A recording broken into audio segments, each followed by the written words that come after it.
The champagne glass in my dad's hand caught that afternoon light as he lifted it, eyes welling up as he celebrated becoming a granddad. Everyone around was buzzing with excitement. But the real issue wasn't the speech. The real issue was the 7-month-old baby girl in my arms, his actual first grandchild, a little one he'd never even met standing there, watching my daughter get overlooked in real time. I realized this wasn't about favoritism anymore. It was about existence. And that was the moment everything snapped. My name is Olivia. I was 32 at the time, living just outside Hartford, Connecticut, in a quiet neighborhood where people wave but rarely ask real questions. I was never the loud one in my family. I was the steady one. The one people described as low-key, easygoing, or the sensible daughter, usually right before they forgot to check in on me. I worked full-time, paid my own bills, and showed up when it mattered. I did not demand attention. I did not compete for it either. In my family, that role had already been taken. My sister filled every room without trying. I learned early that my place was somewhere just to the side, reliable but unnoticed. My husband, Carlos, was the only person who truly saw that pattern. We met years earlier, built our life slowly, and chose stability over flash. He was calm, observant, and fiercely loyal. The kind of partner who noticed details others missed, like how my voice dropped whenever my family gatherings came up, or how I always volunteered to help in the kitchen just to avoid sitting at the center of the room. Around family, I played my part well. I listened more than I spoke. I smiled at the right moments. I brushed things off when comments landed a little too close to the bone. People assumed that meant I was fine, that I did not mind, that I did not need much. The truth was simpler and harder. I had learned to be quiet because being quiet kept the peace, kept things smooth. It kept me from being labeled dramatic or difficult. In a family that loved big personalities and bigger moments, I became the background noise everyone took for granted. No one asked how I felt about my life. No one asked what I had already lived through. They saw the surface and filled in the rest with their own assumptions. Before anyone listened, this was who I was. Present, capable, easy to overlook. And at the time, I still believed that staying quiet was the right move. The pattern did not begin that afternoon. It had been there for years, quietly repeating itself until it felt normal. Looking back, I can trace it through moments that seemed small at the time, moments I was taught not to question. When we were kids, the differences were subtle but consistent. My sister's achievements were celebrated loudly, announced to relatives, turned into stories that were retold for years. When she won something, the whole house felt it. When I did well, it was acknowledged quickly, politely, and then folded away like something already expected. I learned early that praise was louder when it came as a surprise, and silence followed anything that felt ordinary. As teenagers, the gap widened. My sister received her first car on her birthday, wrapped in a bow and parked proudly in the driveway. The neighbors came out to look. Photos were taken. When my turn came years later, I received a card and a talk about responsibility. I was told it would build character. I nodded because nodding was easier than asking why character only seemed to matter for me. College made the difference impossible to ignore. My sister's tuition was handled quietly, checks written without discussion. When I brought up my own plans, the conversation shifted. Scholarships were suggested. Loans were encouraged. Independence was praised, but only when it applied to me. I worked part-time, then full-time, balancing classes and shifts, while listening to stories about how proud everyone was of her focus on school. I told myself it was fine. I told myself fairness did not always look equal. That was the explanation I carried whenever the numbers did not add up. Weddings made the contrast public. My sister's wedding was big, polished, and expensive. Every detail was handled, every preference honored. It looked like something pulled from a magazine, the kind of event people still talked about long after it ended. When my husband and I planned our own ceremony, we kept it small. Backyard, close friends, family-style food. It was called simple and sweet. Words that sounded kind but carried a quiet dismissal underneath them. Still, I stayed quiet. I learned to show up early, help set up and clean up after. I learned to smile through comments about how different our lives looked. I learned to absorb the comparison without reacting because reacting always made things awkward. Then I got married and the pattern shifted again. Family gatherings started to revolve around my sister's updates. Her job, her plans, her next step. My life became something people assumed was stable enough not to need attention. I was the one they checked in with last, if at all. Pregnancy changed everything, though not in the way I expected.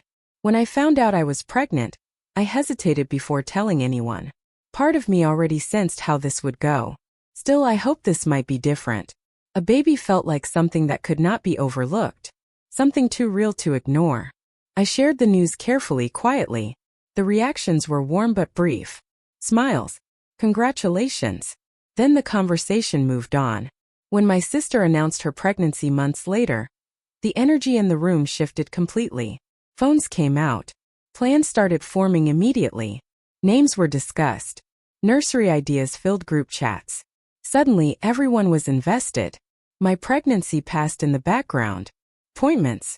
Checkups. Small scares I handled mostly on my own. When I mentioned discomfort or exhaustion, I was reminded that pregnancy was normal. That women did this every day. When my sister mentioned anything, concern followed. Advice poured in. Support wrapped tightly around her. After my daughter was born, the silence grew louder. There were promises to visit that never materialized. Calls that ended quickly. Plans that were postponed. I told myself people were busy. That life was hectic. That things would settle. They did not. By the time my sister's pregnancy became the center of every conversation, my daughter was already here. Already laughing. Already learning the sound of my voice. She existed fully, vividly, and yet somehow she was treated like a footnote. That was when the pattern revealed its final shape. This was not forgetfulness. This was not coincidence. This was consistency. Every stage of my life had followed the same script. My milestones were expected, quiet, and easily passed over. Hers were celebrated, protected, and amplified. I had been trained to accept it without complaint, to smooth over discomfort, to never ask for space I was not offered. Standing there that day with my daughter in my arms, I finally understood what those years had been preparing me for. Not resilience. Not patience. Silence. And once I saw that clearly, I knew the pattern could not continue untouched. The pressure did not arrive all at once. It built slowly, layer by layer, until it felt like the air around me had thickened. No one announced it. No one said it out loud. It lived in glances, in pauses, in the way conversations shifted whenever I entered the room. There was an expectation that I would always be fine. At family gatherings, people asked how work was going, then nodded before I finished answering. They asked if I was tired, then brushed it off with a smile when I said yes. The questions were polite, quick, and surface level, like checkboxes being ticked. Meanwhile, every detail of my sister's life was examined closely. How she felt, what she needed, what came next. I noticed how often I was compared without my name ever being used. Someone would mention how exciting it was to watch a woman prepare for motherhood. Another would comment on how some women were just more naturally maternal. The words floated through the room, never aimed directly at me, but always landing close enough to feel personal. Silence became my default response. If I spoke up, the mood shifted. If I stayed quiet, things stayed smooth. Over time, I learned which option people preferred. I became good at swallowing reactions before they reached my face. I mastered the calm nod, the small smile, the casual shrug that said everything was under control. Inside, it rarely was. There was pressure to perform gratitude even when something hurt.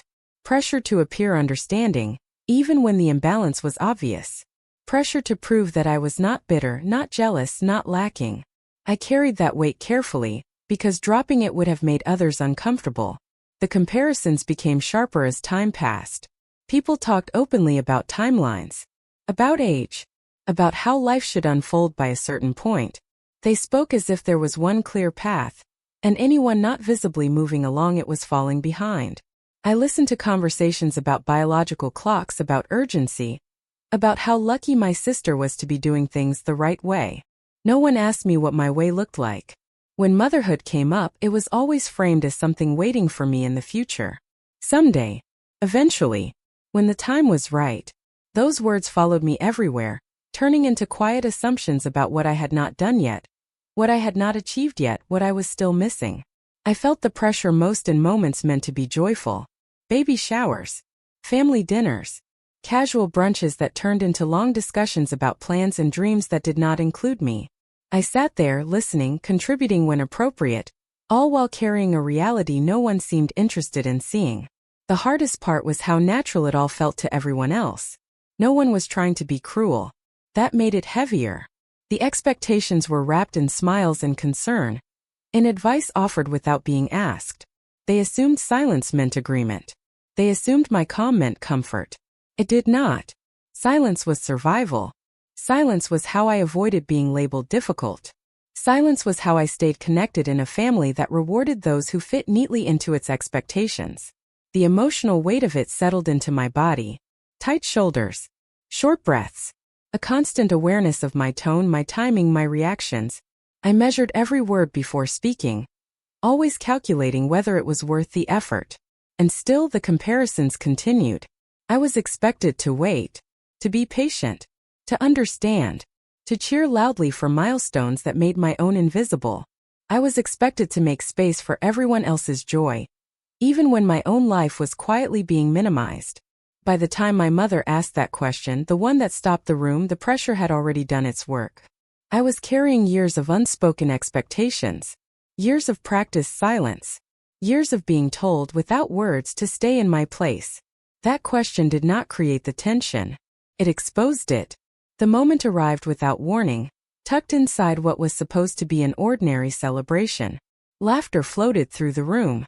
Glasses clinked. Someone turned the music down just enough for conversation to take over. It felt light, almost easy, the kind of atmosphere where people assume nothing serious will happen. That was when my mother spoke. She smiled as she looked at my sister, then turned toward me with a tone that sounded casual, even affectionate. Her voice carried clearly across the table when she said it. One sentence. Clean. Simple. Public. Your sister's baby will be perfect. When is your turn? The room went still in a way that is hard to describe unless you have lived it. Conversation stopped mid-sentence. Forks hovered above plates. Someone gave a soft, awkward laugh that faded almost immediately. Every face turned toward me, waiting. They expected a smile. They expected a joke. They expected deflection. That was the role I had always played. I felt the weight of the moment settle in my chest, heavy but steady. My daughter shifted slightly in my arms, warm and solid, completely unaware of what had just happened. I could hear my own breathing, slow and controlled, even as my thoughts raced. This was not a private comment. This was not accidental. It was an assumption spoken out loud, one that erased everything I had already lived through. In that single sentence, my reality was pushed aside in front of everyone who mattered. I looked around the room. At my sister, still smiling, already comfortable with the attention. At my mother, waiting patiently, certain I would play along.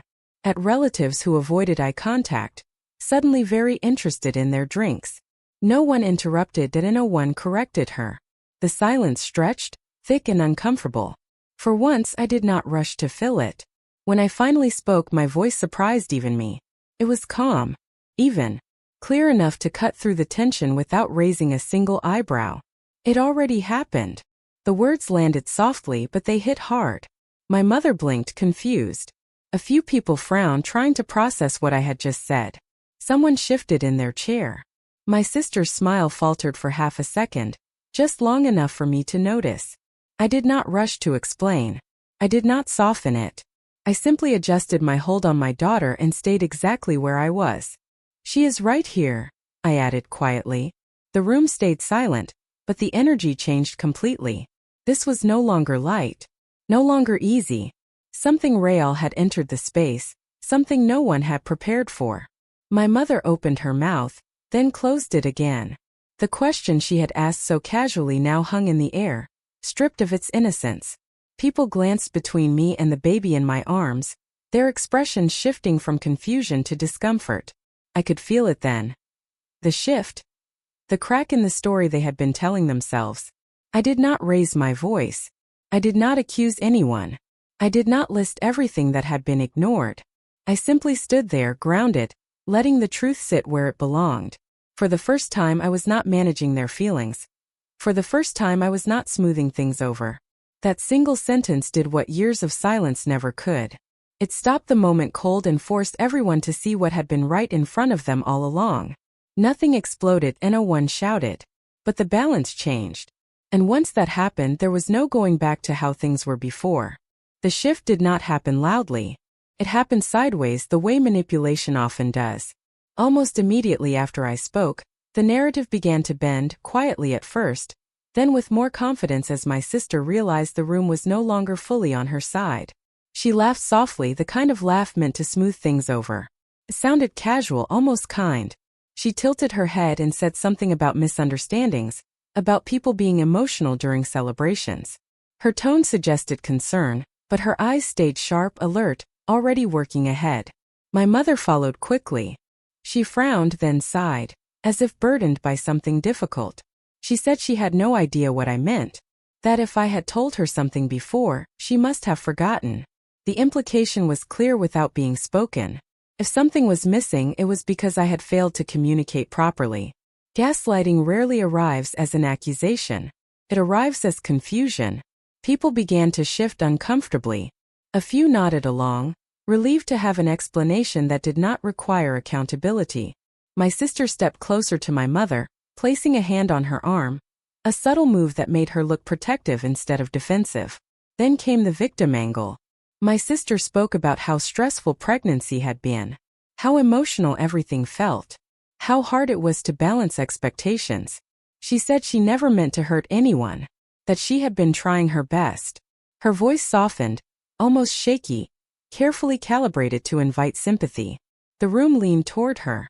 I noticed how quickly the focus moved away from my daughter and onto her feelings. The baby in my arms became invisible again, while my sister's discomfort took center stage. That was the trick. Shift the lens. Redirect the emotion.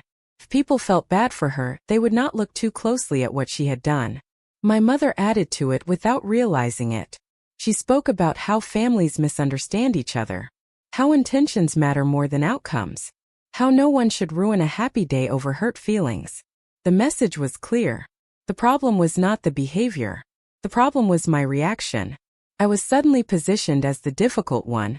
Someone suggested we talk later. Someone else said this was not the time. The pressure to retreat settled in fast, familiar and heavy. I could feel the old expectation returning, the unspoken rule that I should step back to keep things comfortable. My sister leaned into it. She said she had always worried about me, that she thought I preferred privacy, that she assumed I did not want attention. She painted herself as considerate, as someone respecting boundaries I had never set.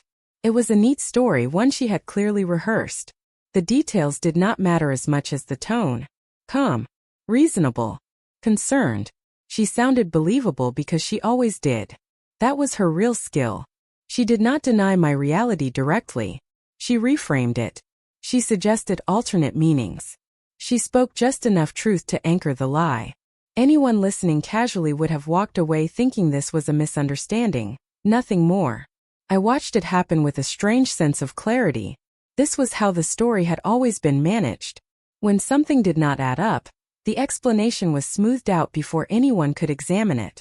When I felt hurt, the feeling was softened, minimized, or redirected until it seemed unreasonable to mention. The room settled into that familiar discomfort. Not confrontation, not resolution, just avoidance wrapped in politeness. I did not interrupt. I did not argue. I held my daughter and paid attention, because what they did not realize was that this time, I was not relying on emotion. I was not reacting impulsively.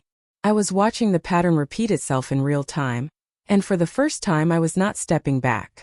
They were still trying to control the story. They just did not know yet that I was no longer playing along. I did not reveal everything at once. I had learned long ago that truth lands harder when it is delivered slowly, when people are forced to sit with each piece before moving on to the next.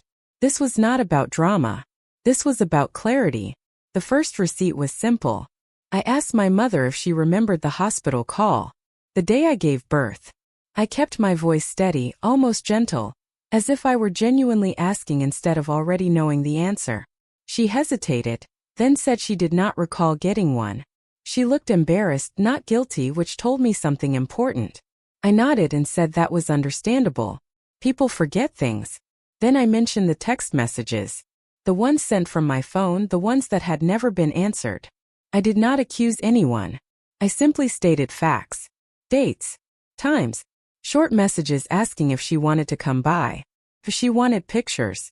If she wanted to meet her granddaughter. The room grew quieter. My sister shifted in her seat. Just slightly. Enough for me to notice. I did not pull out my phone yet. I let the idea sit there unanswered. An open loop hanging in the air. If the messages existed, why had no one seen them? That was when my sister spoke up calmly, confidently. She said maybe the messages never went through. She said technology glitches happened all the time. She smiled as if the explanation solved everything. I smiled back. The second receipt was heavier.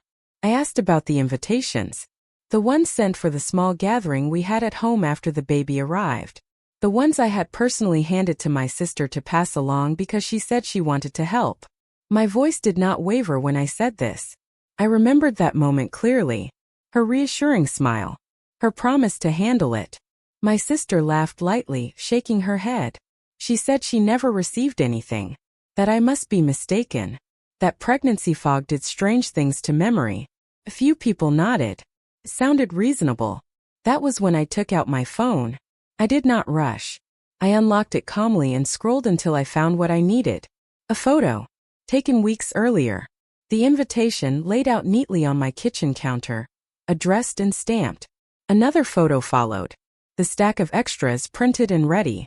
I did not shove the screen in anyone's face. I simply turned it toward my mother. Her expression changed. She looked at the screen longer than necessary, then looked up at my sister. Confusion crept in slowly, like a shadow moving across her face. Someone nearby leaned closer to see. Someone else whispered quietly. My sister's smile tightened. She said she did not remember that. That maybe she had misplaced them. That she had been overwhelmed at the time. I did not argue. Instead, I let the open loop widen. If the invitations were real, where had they gone? The third receipt was the one they never expected. I mentioned stopping by my sister's house unexpectedly weeks earlier. Just a quick visit, I said. I described waiting in her entryway, holding my daughter, making small talk with someone who worked there. I spoke casually, as if it were an unimportant detail. Then I described what I saw. I said I noticed an envelope in the trash. One that looked familiar. Pink border. Small footprints printed in the corner. The kind of design you do not forget when you have stared at it for hours while choosing paper. My sister sat up straighter. I said I reached in and pulled it out, assuming it was a mistake. Then I said I found another beneath it. And another. Hospital announcement. Invitation. Printed photos. All unopened. All discarded. The room shifted sharply. This time I did not need to show proof immediately. The specificity of the details did the work for me. You cannot invent moments like that convincingly. You cannot fake the quiet shock of recognition when someone realizes a lie has weight. My mother's face drained of color. My sister spoke quickly, too quickly. She said that was impossible. That someone else must have thrown them away. That there was a misunderstanding.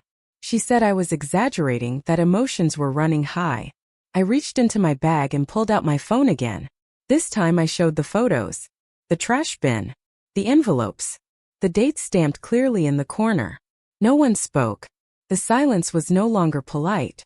It was heavy, uncomfortable, charged. I could feel eyes moving between us, recalculating. This was no longer about feelings. This was about actions. About choices. I did not stop there. I mentioned the phone calls that had been rerouted. The times my father was supposedly busy. The weekends he was said to be out of town. I asked gently why those explanations always came through my sister. Why no one ever heard them directly from him. My sister opened her mouth, then closed it again. That was when my father spoke for the first time. He said he had never been too busy. He said no one had told him I was trying to reach him. He said he assumed I needed space because that was what he had been told. The room reacted all at once. Gasps. Shifts. A few sharp inhales. I stayed quiet. Because that open loop had finally closed itself. The picture was forming now, piece by piece. Missed messages. Discarded invitations. Carefully filtered information. It was not one mistake. It was a system. I looked down at my daughter, still calm in my arms, blissfully unaware of the shift happening around her. She had been here through all of it, existing quietly while decisions were made on her behalf. I did not say what came next. I let them sit with what they had already seen, because I still had more. And they had only just begun to understand how much had been hidden. That was when I realized something important. They were no longer asking if I was telling the truth. They were wondering how much more there was. The truth was already cracking the surface, but I knew better than to believe that clarity alone would hold. I had lived this long enough to understand how quickly things could be reframed once emotions settled. If this was going to matter, it had to be deliberate. It had to be complete. I did not do it alone. Carlos had been watching quietly from the beginning. He never interrupted. He never spoke for me. But later that night, after we put our daughter to sleep, he sat beside me and said something that stayed with me. He said that people only deny the truth when it threatens the version of themselves they want to protect. And he said that if I was going to finish this, I needed witnesses who could not be dismissed. That was how the plan began. The first ally was unexpected. My aunt reached out the next morning, her voice low and careful. She said things had not been sitting right with her for a while. That details did not add up. That she had noticed how often information passed through my sister before reaching anyone else. She did not accuse. She asked questions. That was enough. Then came a cousin, then another. Each conversation followed the same pattern. Hesitation. Quiet concern. Then recognition. People started sharing moments they had brushed aside before. Missed calls. Conflicting stories. Being told I wanted space when I had never said that. The strategy was simple but precise. I gathered everything. Messages. Photos. Dates. Screenshots. I did not frame them emotionally. I organized them chronologically. Clean. Clear. Undeniable. The goal was not to overwhelm. It was to make the pattern impossible to ignore. I rehearsed nothing out loud. I practiced restraint instead. The stakes were high and I knew it. If this failed, I would not just be dismissed. I would be labeled unstable, dramatic, someone who caused unnecessary conflict. Once that label sticks, it does not come off easily, especially in families that value comfort over truth. There was also the risk of losing what little connection remained. Speaking openly meant accepting the possibility that some people would still choose the easier lie. That they would decide it was better to protect the image of harmony than confront the damage underneath it. Carlos asked me once if I was ready for that. I told him I already was. The plan was not about revenge. It was about visibility. About ensuring that my daughter would not grow up in the same shadow I had learned to survive in. I could handle being misunderstood. I could not handle her being erased. I chose timing carefully. Not during chaos. Not during heightened emotion. It had to be a moment when people were present, attentive, and unable to brush things aside later. A moment where silence would feel heavier than acknowledgement. I also decided what I would not do. I would not raise my voice. I would not insult anyone. I would not react to provocation. The truth did not need decoration. What no one else realized was that the exposure had already begun the moment I stopped retreating. Every time I stayed grounded, every time I refused to soften what had happened, the balance shifted a little more. I was not preparing to attack. I was preparing to stand still and let the truth reach its natural conclusion. And if it failed, if I lost people who could not handle that clarity, then I would know exactly what kind of peace I was choosing instead. That was the real risk. And I was willing to take it. The moment arrived quietly, which somehow made it louder.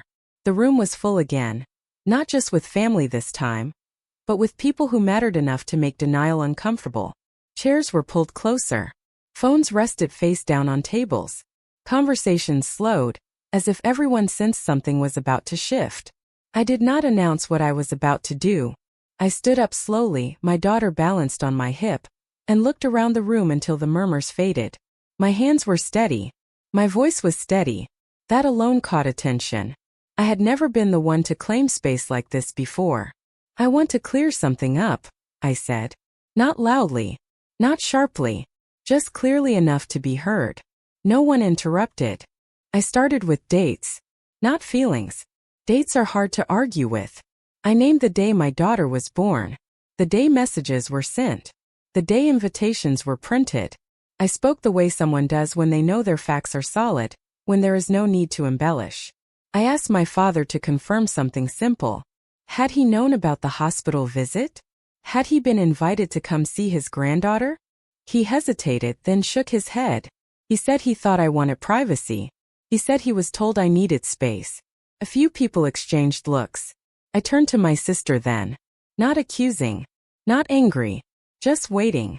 She stepped in quickly, saying she had only passed along what she believed was true. That she had been trying to help. That she never meant for things to turn out this way. Her tone was calm, measured. The same tone that had smoothed over so many moments before. I nodded once and reached for my phone. This was where witnesses mattered. I projected the screen onto the television someone had set up for slideshows and videos. No dramatic music. No captions. Just images. Message threads with dates clearly visible. Missed calls logged one after another. Short, polite texts asking the same question in different ways. Can you come by? Are you free this weekend? Would love for you to meet her. The room leaned in. I did not narrate every image. I let people read for themselves. Silence filled the space where explanations usually lived. Someone cleared their throat. Someone else whispered a quiet, "Oh." My sister shifted again, her posture tightening.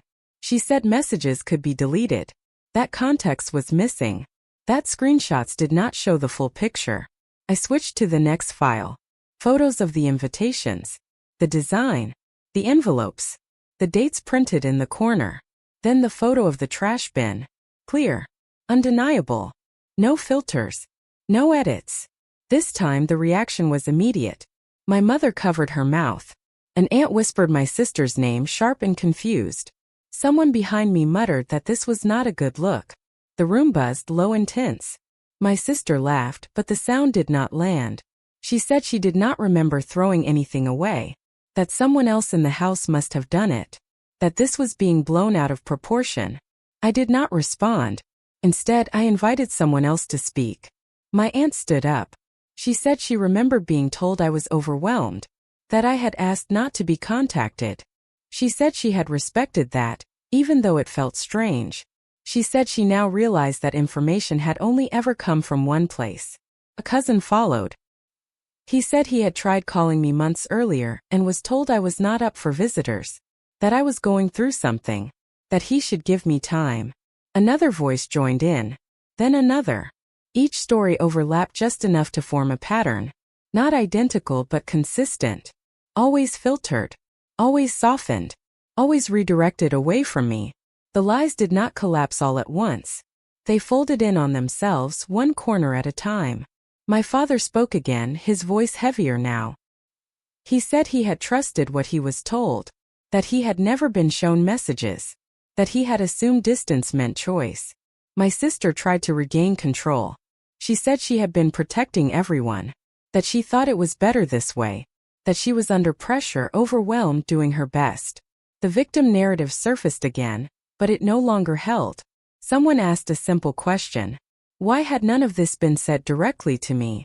Why had decisions been made on my behalf? She did not answer right away. That hesitation did more damage than any accusation could have. I shifted my daughter slightly, feeling her weight ground me, and spoke again. This is not about intent, I said. This is about impact. No raised voice. No sharp edges. Just truth placed carefully where it belonged. I explained how absence compounds. How silence becomes a message of its own. How being erased does not happen by accident when it is repeated over time. I spoke plainly, the way you do when you are done managing other people's comfort. The room stayed quiet. My sister's explanations grew shorter. Her confidence thinned. Each attempt to reframe the story sounded weaker than the last. The polished version of events she had relied on for years no longer fit the evidence in front of everyone. A friend of the family asked why my daughter had not been mentioned at all during the celebration. The question landed hard. My sister looked at my mother. My mother looked down. That was the moment the last lie gave way. No one defended it. No one softened it. The absence was undeniable now, not because I said it, but because everyone could see it. I did not push further. I did not need to. The truth had settled into the room, heavy and unavoidable. People were recalibrating, replaying past conversations in their heads, realizing how easily they had accepted a version of events that required no effort from them. My father reached out then, his hand hovering uncertainly near my daughter. He asked quietly if he could hold her. I nodded. As he took her into his arms, something in his face shifted. Not guilt alone. Recognition. Loss. A sudden awareness of time that could not be reclaimed. He held her carefully, like someone aware they were being given something fragile and precious all at once. No one spoke. The lies did not explode. They dissolved. And in their place stood something far more uncomfortable. The truth witnessed. For the first time, it was not mine to carry alone. Regret does not always arrive loudly. Sometimes it settles in slowly, the way realization does when there is no one left to blame.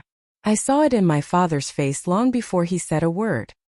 He stood there holding my daughter, his movements careful, almost unsure, as if he were afraid she might disappear if he did something wrong. He looked down at her the way people do when they are trying to memorize something they fear they have already lost. His jaw tightened.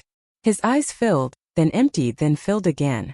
"This is my granddaughter," he said quietly, more to himself than to anyone else. No one corrected him. No one filled the silence. He looked up at me, then really looked at me, and for the first time that day I felt seen without having to explain myself. His voice broke when he asked how old she was. When I answered, his breath caught, sharp and sudden, like the number itself carried weight. 7 months. 7 months of first smiles. First laughs. First nights that felt endless. 7 months he had missed without knowing he was missing them. The math landed hard. I watched it register, watched him replay time he could not get back. "I should have been there," he said. It was not an excuse. It was not a defense. It was an admission. My mother sat frozen, hands folded tightly in her lap. The confidence she had carried earlier was gone, replaced by something fragile and unsettled. She avoided my eyes, then finally looked up, her expression uncertain, almost afraid. "I did not know," she said softly. The words sounded small in the room, stripped of the authority they usually carried. For once they were not a declaration. They were a realization. My sister stayed quiet. That silence spoke louder than anything she could have said. The ease she normally wore had slipped. She looked smaller now, less certain, no longer in control of the story. Her gaze flicked between our parents, searching for reassurance that did not come. The power had shifted. Not because anyone shouted. Not because anyone demanded it. But because the truth had settled, and there was nowhere left for it to go. My father handed my daughter back to me slowly, like he was giving up something he wished he had held sooner. When his hand lingered for a moment longer than necessary, I felt the weight of that regret, heavy and unpolished. "I am sorry," he said, his voice steady but quiet. "I trusted what I was told. I did not ask enough questions. That mattered." He did not say I should have spoken up. He did not say it was a misunderstanding. He owned his part. Around us the room remained still. No one rushed to soften the moment.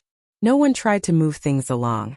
For once, discomfort was allowed to exist without being smoothed over.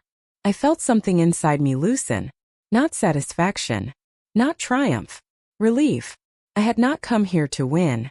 I had come here to stop disappearing. And standing there, holding my daughter while the truth finally landed where it belonged, I understood something clearly. I no longer needed permission to be visible. The regret in the room was real. It had weight. And with it came a shift I had waited for without fully realizing it. For the first time, the silence was not mine to carry. They were holding it now. The days that followed did not explode into chaos the way people expect after moments like that. There were no dramatic confrontations, no slammed doors, no long speeches.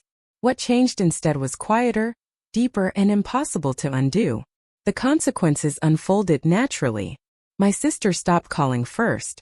The constant updates, the carefully curated messages, the effortless confidence she once carried into every family conversation faded.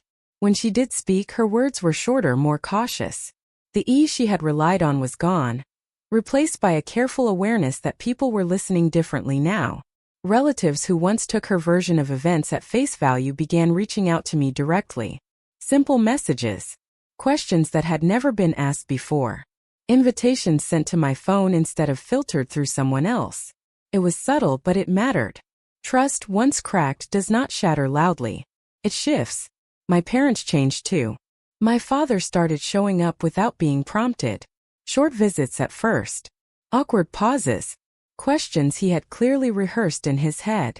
He asked about my daughter's routines, her favorite toys, her tiny habits. He really listened, as if afraid to miss something again. My mother was quieter. More reflective. She did not offer advice the way she used to. Instead, she asked questions and waited for answers. It was unfamiliar, almost uncomfortable, but it was honest. No one announced these changes. They simply happened. And I changed in ways I had not expected. I stopped preparing explanations in advance. I stopped rehearsing responses to comments that might never come. I noticed how much energy I had spent managing other people's comfort, and how much lighter things felt when I let that responsibility go. I did not become louder. I became steadier. I spoke when I needed to. I stayed silent when I chose to, not because it was expected. I allowed myself to take up space without apology. Holding my daughter made that feel natural, necessary even. She deserved a version of me that did not shrink. The role I had played for years quietly dissolved. I was no longer the easy one, the one who smoothed things over, the one people overlooked because it felt convenient. I became something else entirely. Visible. My sister struggled with that shift. Without the narrative she had relied on, she had to face the reality of her choices. There were moments of defensiveness, moments of denial, but they no longer controlled the room. People noticed when stories changed, when details did not line up. The benefit of the doubt was no longer automatic. That was the consequence she did not anticipate. For me, growth did not look dramatic. It looked like boundaries that held, like conversations that did not exhaust me, like walking into family spaces without bracing myself for impact. I did not feel the need to correct every past misunderstanding. Some things did not need revisiting. The truth had done its work. It had changed the ground beneath us, and everyone felt it. What changed forever was not just how they saw me, it was how I saw myself. I no longer measured my worth by how little disruption I caused. I no longer equated love with endurance. I understood, finally, that being easy to overlook is not a virtue. The aftermath was not loud. It was lasting. And for the first time, I felt grounded in a life that did not require me to disappear in order to belong. I learned that silence can look like strength, but it often teaches people how to ignore you. For years, I believed keeping the peace was the same thing as protecting love. I thought being patient meant being mature. I thought staying quiet made me easier to care about. It did not. What it actually did was make my life easy to overlook. The truth is, people tend to believe the story that asks the least of them. If your absence feels convenient, it will be explained away. If your needs are quiet, they will be assumed non-existent. Not out of cruelty, but out of comfort. I also learned that visibility does not require volume. You do not have to shout to be heard. You do not have to perform pain to make it real. Sometimes all it takes is standing still long enough for the truth to catch up. There is a difference between being understanding and being erased. I crossed that line slowly without noticing, because no one ever warns you when patience turns into permission. Boundaries changed everything. Not dramatic ones. Not ultimatums. Just clear, steady lines that said this matters, even if it makes the room uncomfortable. Especially if it does. When I stopped softening reality for other people, they were finally forced to meet it as it was. I learned that regret shows up when denial runs out of places to hide. And when it does, power shifts naturally. Not because someone takes it, but because the truth demands it. Most of all, I learned this. You do not need to earn the right to exist fully in your own story. You do not need to wait your turn to be seen. Your life does not start when someone else acknowledges it. It starts when you stop disappearing. If you have ever felt low-key invisible in a room full of people who claim to love you, you are not imagining it. And you are not wrong for wanting more than survival. Some stories are lived quietly. Some truths land slowly. But once you choose not to erase yourself anymore, nothing stays the same. And that choice, made calmly and without apology, is where everything truly begins.